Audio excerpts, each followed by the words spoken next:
आइए, वेल्थ मंत्र की इस खास सीरीज में आप सबका स्वागत है। और आज हम ये शो इसलिए करने जा रहे हैं क्योंकि मार्च के महीने से लेकर अब तक बाजार में तेज गिरावट होती दिखी है और 2020 के बाद ये दूसरा ऐसा मौका आया है जब बाजार में तेज गिरावट होती दिखी है और लोग जानना समझना चाहते हैं कि इस तरह के बाजार का मुकाबला किस तरह से करें और अगर नया निवेश करना है तो किस तरह से करना चाहिए।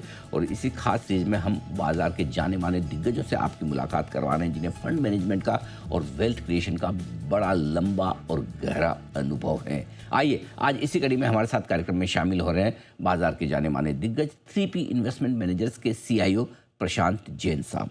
प्रशांत जैन साहब का मैं एक बार आपको थोड़ा इंट्रोडक्शन दे दूं। वैसे उनके इंट्रोडक्शन की ज़रूरत बिल्कुल भी नहीं है। वो आप 3P इन्वेस्टमेंट मैनेजर्स के को-फाउंडर और CIO हैं। IIT कानपुर से आपने BTech की डिग्री हासिल की है मैकेनिकल्स में। 1991 में आपने IIM बेंगलुरु से भी post graduation diploma in management किया, यानी कि इंजीनियरिंग और मैनेजमेंट दोनों बड़ी डिग्री आपके पास में है। 1991 से आपने SBI के साथ फंड मैनेजमेंट के करियर की शुरुआत की थी, SBI म्यूचुअल फंड से। और सबसे बड़ी बात है 2004 से 2022 तक एक बड़ी लंबी इनिंग खेली उन्होंने CIO के तौर पर HDFC म्यूचुअल फंड में और 28 साल तक स्कीम्स मैनेज करने का वर्ल्ड रिकॉर्ड बनाया है। किसी एक सिंगल स्कीम को मैनेज करने का वो जैन साहब के पास है। 1 लाख करोड़ से ज़्यादा इक्विटी इन्वेस्टमेंट एसेट्स मैनेज करने का सबसे पहले हिंदुस्तान में जो काम किया है वो प्रशांत जैन साहब ने किया। अब तो खैर बहुत सारे फंड्स हो गए जिनके पास लाखों करोड़ है, लेकिन सबसे पहले 1 लाख करोड़ से ज़्यादा इक्विटी मैनेज करने का अनुभव रखा है जैन साहब ने। सर, बहुत बहुत स्वागत है आपका। धन्यवाद हमें समय देने के लिए और बहुत नमस्कार आपको। आज आपसे बजाय इसके कि बाजार का मूड माहौल क्या है, ये सब तो चलता रहेगा, आपका इतने सालों का जो लंबा गहरा अनुभव है मैं आज वो जानना चाहता हूँ। आपने 1990 के आसपास जब अपने करियर की शुरुआत की तब से लेकर अब तक सर बाज़ार में कई बार बड़ी तेज़ी के माहौल देखे हैं, बड़ी मंदी का समय भी बिताया है।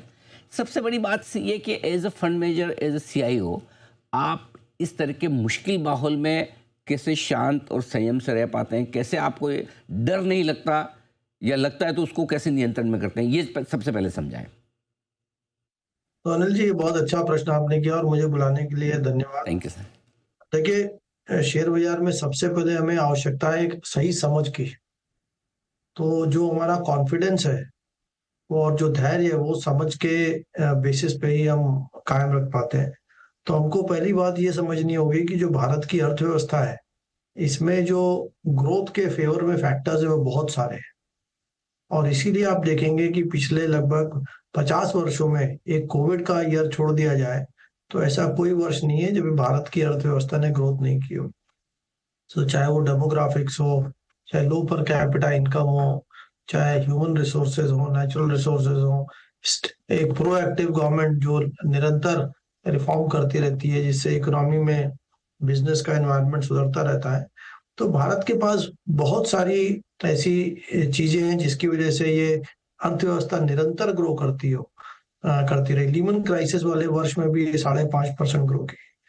तो पहली बात हमको ये समझनी चाहिए कि भारत की जो ग्रोथ है वो क्यों आ रही है, और जो आज मान लीजिए ये युद्ध चल रहा है, इसका हमारी अर्थव्यवस्था पे कितना प्रभाव पड़ेगा।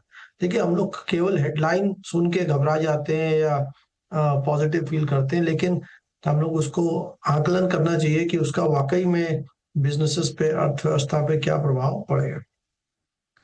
तो मेरा यही मानना है कि इसका भी भारत के अर्थव्यवस्था पे कोई विशेष प्रभाव नहीं पड़ेगा, क्योंकि हमारा जो करंट अकाउंट डेफिसिट है वो काफी कम है। वो 1% पे चल रहा है। हो सकता है कुछ समय के लिए वो बढ़ के 2% हो जाए। हमारा फिस्कल डेफिसिट भी कम है। हो सकता है वो थोड़ा 4-8%, 25 बेसिस पॉइंट, 50 बेसिस पॉइंट बढ़ जाए कुछ समय के लिए। लेकिन जो हमारी इकोनॉमी की ग्रोथ की टेलविंड्स है, उनको इस युद्ध से कोई नेगेटिव इफेक्ट नहीं पड़ेगा। तो पहला ये। और दूसरा, हमको समझना चाहिए कि शेयर बाजार जो है ये शॉर्ट टर्म में तो फ्लक्चुएट कर सकता है और उस पर कोई अनुमान लगाना बहुत मुश्किल है। कौन कह सकता था 6 हफ्ते पहले कि ये युद्ध होने वाला है? कोई नहीं कह सकता था। लेकिन हमको ये भी मानना पड़ेगा कि एक मीडियम टू लॉन्ग टर्म में ये जो फ्लक्चुएशंस है ये शेयर बाजार की सामान्य हो जाती है, खत्म हो जाती है। तो अब शेयर बाजार एक अपने स्तर पे, अपने लेवल पे आता है जो कि उस कंपनी के प्रॉफिट्स के अनुरूप हो। तो अगर हम ये दो बातों का ख्याल रखेंगे तो हमें इसमें बाजार में सही से निवेश करने में काफ़ी समझ होती है। अक्सर ये देखा गया है कि देखिए जो वैल्यू है बाजार में, वो वैल्यू और एक अच्छा माहौल साथ-साथ में नहीं आता। वैल्यू भय के माहौल में ही आएगा। तो इसीलिए इसमें एक जिसको कहते हैं इमोशनल क्वोशंट, एक अच्छा निवेशक बनने के लिए उसकी भी बहुत आवश्यकता है इसमें। तो आप जभी भी देखेंगे हेडलाइंस खराब थी, चाहे वो 9/11 रहा हो 2001 में, चाहे लीमन क्राइसिस रही हो 2007-8 में, चाहे वो टेपरिंग रही हो 2013-14 में, चाहे कोविड रहा हो 2020 में। तो जभी भी जो हेडलाइंस थी वो बहुत चिंताजनक थी, घबराने वाली थी। उस समय जिसने निवेश किया तो उसमें घबराहट तो है, लेकिन वहाँ पर जो रिटर्न्स हैं, वो सामान्य से ज़्यादा आते हैं और मेरा ऐसा विश्वास है कि इस बार भी ऐसा ही कुछ होगा। हुँ, बहुत बढ़िया आपने अच्छे तरीके से समझाया भी कि ग्रोथ और देश की इकोनॉमी पर और देश की ग्रोथ पर किस तरह का असर पड़ता है, वो देखना समझना ज़रूरी है। सर, बात एकदम सही भी है, पता भी है 1-2 तिमाहियों शायद माहौल मुश्किल भरा रहे, थोड़ा बहुत आपने जैसा कहा भी कि करंट अकाउंट डेफ़िसिट या फिस्कल डेफ़िसिट थोड़े समय के लिए बढ़ जाए। लेकिन डर ये रहता है कि पता नहीं कि युद्ध कितना चलेगा, कितना लंबा चलेगा, मार्केट गिरेंगे तो कितना गिरेंगे, कहाँ रुकेंगे, रिकवर होंगे कब और कब रिकवरी शुरू होगी, कहाँ तक होगी। तो वो जो एक डर रहता है कि कहीं और तो नहीं गिर जाएगा, अभी बेच दूँ, फिर मैं बाद में ले लूँगा, नहीं तो कम से कम मुझे और गिरावट नहीं देखनी पड़ेगी। तो भले ही कॉन्फिडेंस है इकोनॉमी पे, पता है कि हम सबसे तेज़ दौड़ने वाली अर्थव्यवस्था है, तो ये जो एक कश्मकश और जो डर है, इसको कैसे निकालें? नहीं अनिल जी, इसको तो एक सोच के, समझ के और अपने हमारे दिमाग को हमारे मन पे हावी होना होगा, हुँ, तभी हो सकता है। इसीलिए बफेट जी ने कहा है कि stock markets are more about emotional quotient and less about intelligence quotient. हुँ, तो ये तो इसकी वास्तविकता है, लेकिन मैं आपको एक अच्छा उदाहरण दे सकता हूँ कि जब हम लोग के देश में जब सोना घटता है, तो किसी को लेने में घबराहट नहीं होती है। तो ऐसा क्यों? क्योंकि हमारे अंदर ये एक विश्वास है हुँ, कि एक लंबे समय में सोने का भाव ऊपर ही जाएगा। करेक्ट। वो सही भी हो सकता है, गलत भी हो सकता है, वो एक अलग बात है, लेकिन विश्वास है। तो अगर सोने का दाम घटता है, तो अधिकांश लोग सोना और खरीदेंगे, क्योंकि उनको लगता है अपॉर्च्युनिटी है। तो वही सोच, वही विश्वास हमको स्टॉक मार्केट में भी लेना चाहिए और वो विश्वास पैदा करने के लिए हम 1 नहीं, 2 नहीं, 40-50 वर्षों का जो इकोनॉमी की प्रोग्रेस है, जो शेयर बाजार का जो मूवमेंट है, उसकी हम हिस्ट्री पढ़ेंगे, तो हमको ये अनुमान होगा कि इसमें भी हम अगर कॉन्फिडेंस रखेंगे, सस्ते मिलेंगे, तो हमें निवेश पे रिटर्न अधिक आएगा। लेकिन इसमें निरंतर प्रयास की, लंबा सोचने की और हमको अपने को ये तैयार करना होगा कि शेयर बाजार में 10-15% की गिरावट वो कभी भी आ सकती है। तो चाहे वो इंडेक्स, जब मैंने करियर शुरू किया तो 2000 का था सेंसेक्स, तो 2000 पे भी 15-20% घटता था, 10,000 पे भी, 20,000 पे भी और 80,000 पे भी आज वही हो रहा है।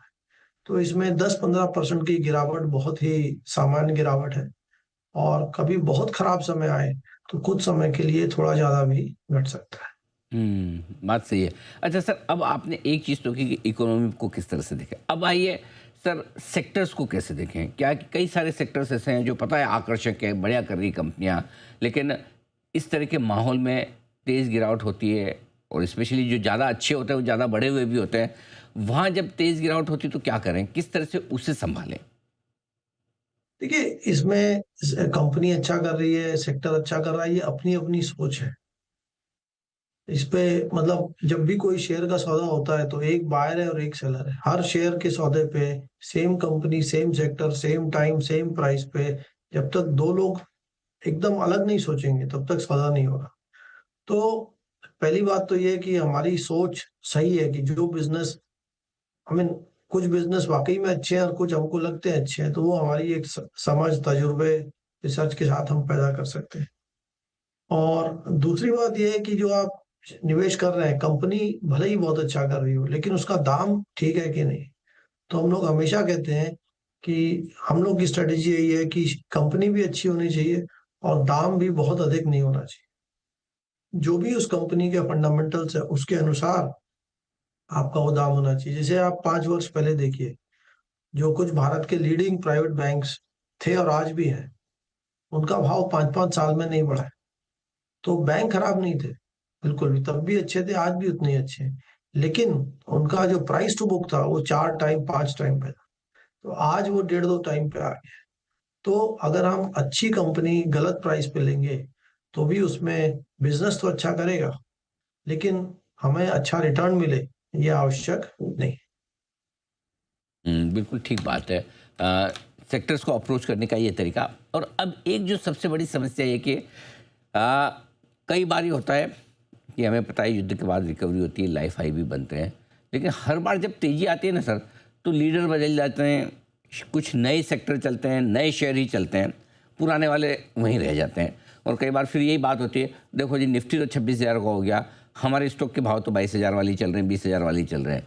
तो ये कैसे पहचानें, कैसे पता करें, जो आपने इतने 30 साल से ज़्यादा का आपका अनुभव है फंड मैनेजमेंट का, कि हर बार के बुल रन में सेक्टर रोटेशन या लीडरशिप का जो रोटेशन होता है, नए लीडर जो आते हैं, वो आप कैसे पहचानते हैं? ये उसका कोई अलग से प्रोसेस नहीं है। वो यही देखते हैं कि कहाँ पे बिजनेस अच्छी क्वालिटी का है, कहाँ पे इंडस्ट्री अट्रैक्टिव है, कहाँ पे एक ग्रोथ की पॉसिबिलिटी अच्छी है, और कहाँ पे दाम सही है। देखिए, बड़ा पैसा वहीं बनता है जहाँ पे बाजार की जो सोच है वो उतनी अच्छी नहीं है। जैसे आप 5 वर्ष पहले देखिए, बाजार पीएसयूज के बारे में काफी पेसिमिस्टिक था। वो बिजनेस अच्छे थे और दाम बहुत ही सस्ते थे, तो इसीलिए वहां पे एक बड़ा पैसा बना। इस बाजार में मेरे हिसाब से, यद्यपि हमारा जो वैल्यूएशन है वो फेयर वैल्यू के थोड़ा नीचे है, लेकिन इस बाजार में डीप अंडर वैल्यूएशन कहीं नहीं है। और स्मॉल मिड कैप मेरे हिसाब से अभी भी महंगे हैं। एक उसमें से 10 में से एक कंपनी अच्छा कर सकती है, बट कैटेगरी के लिए देखें तो मुझे लगता है आज भी वो महंगे हैं। तो लार्ज कैप्स में अब एक अच्छा वैल्यू आ गया है, और पिछले कुछ वर्षों में पहली बार ऐसा महसूस कर रहा हूं मैं कि यहाँ पे थोड़ा पी बढ़ने की अब जगह क्रिएट हो गई है। तो इसमें एक सामान्य से मेरे को लगता है थोड़ा ज्यादा पैसा बनेगा लार्ज कैप्स में, लेकिन कोई ऐसा सेक्टर नहीं अभी प्रतीत हो रहा है जहाँ पे कि एक बहुत बड़े अननेचुरल मूव की जगह हो। ये इंटरेस्टिंग चीज़ है कि इस मुश्किल माहौल में आपको देखना है कि बिजनेस की क्वालिटी अगर अच्छी है और लॉन्ग टर्म में वो बिजनेसेस मजबूत रहेंगे, तो फिर उसी के हिसाब से लीडरशिप बदलती हुई दिखेगी। अब आइए सर, नया पैसा लगाने की राय। अब पहली चीज़ तो पैसा वैसे भी लोगों के पास कम ही बचता है जब मार्केट ख़राब हो जाए, लेकिन ऐसा तो है नहीं कि सबके पास ना हो, लेकिन है पैसा, लेकिन न तो इच्छा होती है और न हिम्मत होती है। ये भी इमोशन, क्योंकि आज आपने इमोशनल क्वेश्चन पर काफ़ी बात की है, और असली चीज़ तो मार्केट में इसी पर विजय पाना है। तो ये नया पैसा लगाने की हिम्मत किस तरह से जुटाएं और कैसे लगाएं? अब भारत में पैसे की कोई कमी नहीं है। तो आप देखिए आज भारत में कितना सोना है, उसकी क्या वैल्यू है, हमें उसकी गिनती करना भी मुश्किल है। तो बैंक डिपॉजिट भारत में अभी भी बढ़ रहे हैं, तो पैसे की कोई अभाव नहीं है भारत में। लेकिन हाँ, हिम्मत कैसे करें, तो इसमें देखिए मुख्य इशू यही है। तो हम लोग हमेशा यही कहते हैं कि investments, the best investments are made in the worst of times, and the biggest mistakes are made in the best of times. क्योंकि जब समय खराब है तभी आपको चीज एक अच्छी कीमत पे मिलेगी। अच्छे समय में जब सब कुछ अच्छा है तो बिजनेस तो अच्छा हो सकता है, लेकिन आपको अच्छी कीमत मिलना मुश्किल है। तो आप जब भी देखें, पिछले 40-50 वर्षों का भारत के शेयर बाजार का इंडेक्स का डेटा है हमारे पास, तो आप देखेंगे जब भी एक मुश्किल वाले समय में आपने निवेश किया तो 3 महीने में पैसा बना नहीं बना इसकी कोई गारंटी नहीं है।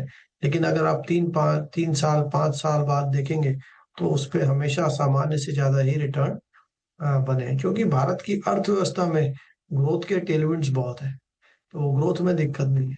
जी। और ऐसा नहीं लगता कि ये वॉर 3 साल चलेगा। हुँ, हो सकता है 5 दिन चले, हो सकता है 5 हफ्ते चले, हो सकता है 5 महीने भी चल जाए, हुँ, लेकिन 5 वर्ष तो नहीं चलने वाला। हुँ, तो इसलिए इस समय पे हमको लंबा सोचना है। देखिए शेयर बाजार में बफेट ने कहा है कि stock market is a device that transfers money from the impatient to the patient. तो इसमें धैर्य के साथ पैसा बनता है।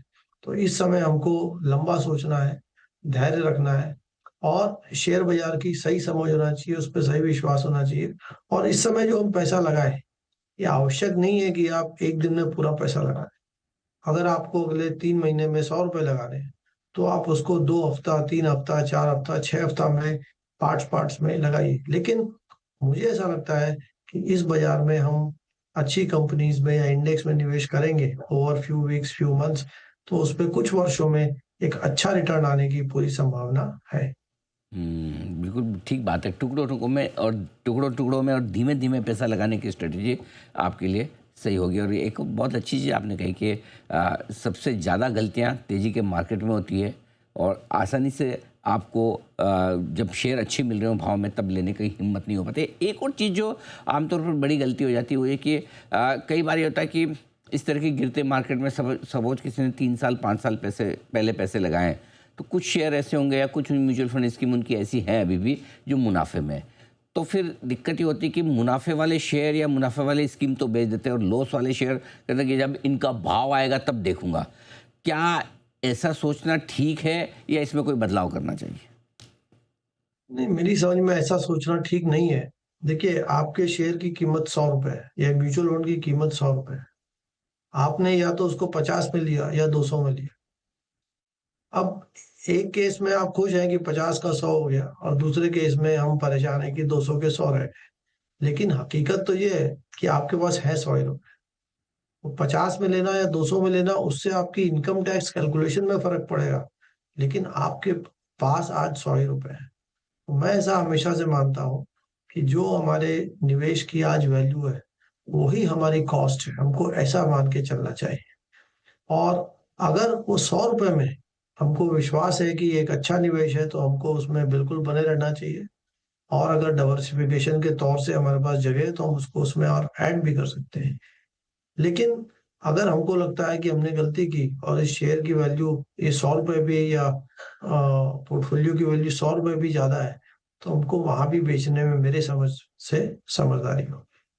क्योंकि हुँ। केवल मेरा ऐसा मानने से कि मैं लॉस नहीं बुक करूँगा, केवल उम्मीद पे बैठे रहना, बिना समझ के, वो ठीक नहीं है। क्योंकि आई थिंक मिस्टर बफेट ने ही कहा है या किसी और ने कि at any price the downside is always 100%। भले ही वो 100 हो, 200 हो, 50 रुपए हो। तो ये इसको हम डायरेक्शनली इस सोच को अपने दिमाग में रख सकते हैं। हुँ। बात तो सही है, डाउन साइड 100% है क्योंकि शेयर कोई ज़ीरो ही हो सकता है, नेगेटिव तो जा नहीं सकता। लेकिन क्या अपसाइड अनलिमिटेड है, ये मान सकते हैं? जी देखिए, अगर ग्रोइंग इकोनॉमी अनलिमिटेड तो नहीं कह सकते, लेकिन हाँ, ऐसे बहुत सारे उदाहरण हैं जो कि समय के साथ 10 साल, 20 साल में शेयर 100-100, 200 गुना भी हो गए। भारत में ऐसे बहुत सारे म्यूचुअल फंड्स हैं, जो कि कई-कई सौ गुना उनका एनएवी हो गया।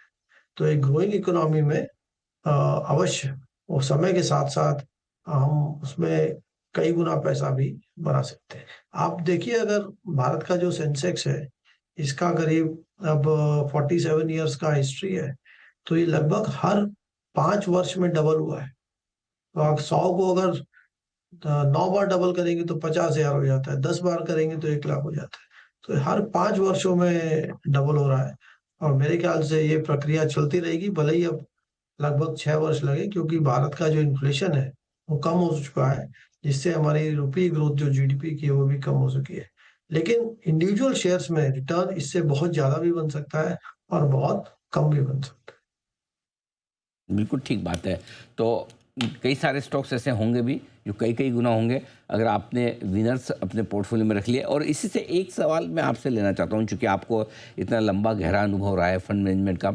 क्या वाक़ई में विनर्स पोर्टफोलियो में कम होते हैं जो अच्छा प्रदर्शन करने वाले कम अच्छा प्रदर्शन करने वाले या नेगेटिव प्रदर्शन करने वाले ज़्यादा होते हैं? लेकिन अगर आपने विनर्स ढंग से पकड़े और उन्हें पूरा प्रॉफ़िट लेने का मौका दिया, तो वही आपके पोर्टफोलियो में अच्छा काम कर जाते हैं? देखिए, ये हो सकता है कि आपने 10 शेयर लिए और मान लीजिए उसमें से 8 शेयर ज़ीरो भी हो गए, तो ₹80 आपके चले गए, ₹10-10 के आप। लेकिन 2 शेयर मान लीजिए 20 रुपए के 2,000 रुपए हो गए। तो ये बात सही है कि अगर हमारे पास बड़े विनर्स आ जाते हैं, तो 10-20 साल में जो बहुत सारे अन्य जगह लॉस है, वो उससे पूरा ही नहीं होता, उससे कई गुना ज़्यादा रिटर्न भी बन सकता है। लेकिन अ, आवश्यक नहीं है कि हमेशा हो। हम लोग का प्रयास यही रहता है। देखिए मल्टी बैगर तो कभी-कभी मिल जाते हैं। बहुत खराब बाज़ार हुआ या कोई सेक्टर में बहुत बाज़ार का फ़ेथ नहीं है या कोई एक नई इंडस्ट्री आ रही है जिसमें ग्रोथ पोटेंशियल बहुत है, तो आप निवेश करते रहेंगे तो कभी न कभी कई वर्षों में कभी-कभी एक अच्छा मल्टी बैगर भी मिल जाता है। लेकिन पोर्टफ़ोलियो का जो रिटर्न है, जो मैंने देखा है मेरे तजुर्बे में, कि उसमें हम गलतियाँ जितनी कम करेंगे, हमारा रिटर्न उतना अच्छा रहता है। तो हम लोग का ध्यान यही रहता है कि हम कहीं भी ऐसा निवेश नहीं करें, जहाँ की एक मीडियम या लॉन्ग टाइम में हमें एक परमानेंट लॉस ऑफ कैपिटल हो। और हमारा ऐसा मानना है कि भारत एक ग्रोइंग इकोनॉमी है। अगर हम इसमें पैसा खोएँगे नहीं, गलती नहीं करेंगे, तो हम निश्चित है कि पैसा बनाएँगे और हम अच्छे शेयरों में ठीक दाम पे इन्वेस्ट करेंगे, तो उसमें 10, 20, 30 शेयरों में 1-2 शेयर ऐसे निकलते हैं आम तौर पे कि उसमें पैसा जो है सामान्य से काफ़ी ज़्यादा भी बन जाता है। बिल्कुल ठीक बात है। गलतियाँ जितनी कम करें, पैसे बनाने के चांसेस उतने ही ज़्यादा, और उस प्रोसेस में अगर 2-3 इन्वेस्टमेंट आपके इतने बढ़िया हो जाएँ, जहाँ पर आप कई गुना पैसा बना पाएँ, तो आपके पोर्टफोलियो के रिटर्न बाज़ार से बेहतर हो सकते हैं। पूरे 35 साल, 40 साल का अनुभव रखा है जैन साहब ने हमारे दर्शकों के सामने। सर, बहुत-बहुत शुक्रिया आपका, बहुत-बहुत धन्यवाद आज हमें समय देने के लिए और वेल्थ मंत्र में अपना पूरा अनुभव हमारे साथ साझा करने के लिए। जल्द आपसे फिर मुलाकात होगी। आज के शो में इतना ही। मुझे दीजिए इजाज़त। नमस्कार।